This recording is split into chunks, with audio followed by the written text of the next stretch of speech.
नमस्कार, इन खबर में आपका स्वागत है।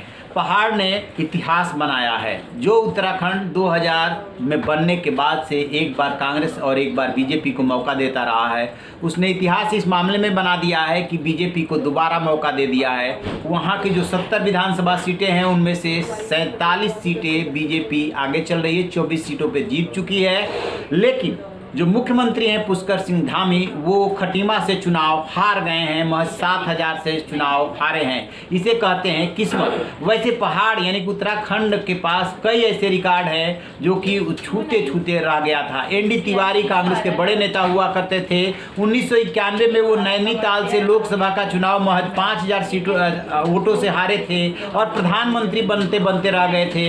उन्होंने एक इंटरव्यू में माना था कि यदि वो चुनाव जीत लिए होते तो नरसिंह राव की जगह एनडी तिवारी प्रधानमंत्री बने होते, लेकिन ऐसा हो न सका। लेकिन ये जो धामी हैं वो इकलौते मुख्यमंत्री नहीं है जो पद पे रहते हुए हारे हैं। इसके पहले हरीश रावत 2017 में मुख्यमंत्री रहते हुए चुनाव हारे थे और उसके पहले 2012 में बीसी खंडूरी मुख्यमंत्री रहते हुए चुनाव हारे थे।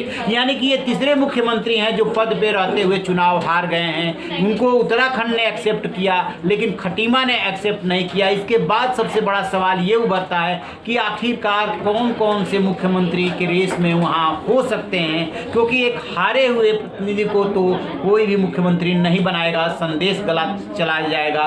तो कौन से बीजेपी के बड़े नेता हैं जो वहाँ पे चुनाव जीते हैं, ये बताएंगे हमारे सहयोगी गिरीश। बीजेपी के जो सबसे बड़े नेता मुख्यमंत्री उम्मीदवार की लिस्ट में है, उसमें सतपाल महाराज चौबटखाल से हैं, धन सिंह रावत श्रीनगर से हैं, मदन कौशिक हरिद्वार से हैं। सतपाल महाराज लगभग 2 गुने फीसदी से आगे चल रहे हैं, तो सतपाल महाराज इस लिस्ट में सबसे ऊपर हैं, जबकि धन सिंह रावत और मदन कौशिक का अभी होल्ड बना हुआ है। तो आपको बता दें कि बीजेपी वो पार्टी है कि जिन नामों पे कयास लगाए जाते हैं, अनुमान लगाया जाता है, सामान्य तौर पे उन नामों में से वो नहीं चुनती है।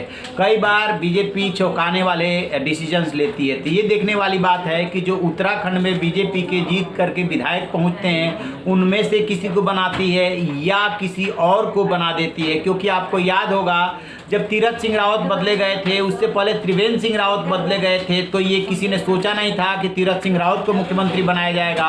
और तीरथ सिंह रावत को जब हटाया गया था तो ये भी किसी ने नहीं सोचा था कि पुष्कर सिंह धामी बनेंगे, लेकिन धामी को बनाया गया। अब देखने वाली बात ये है कि जो जब नतीजे आ जाते हैं, विधायक दल की बैठक होती है, केंद्रीय पर्यवेक्षक वहाँ पहुँचते हैं, तो किसके नाम पर सहमति बनती है,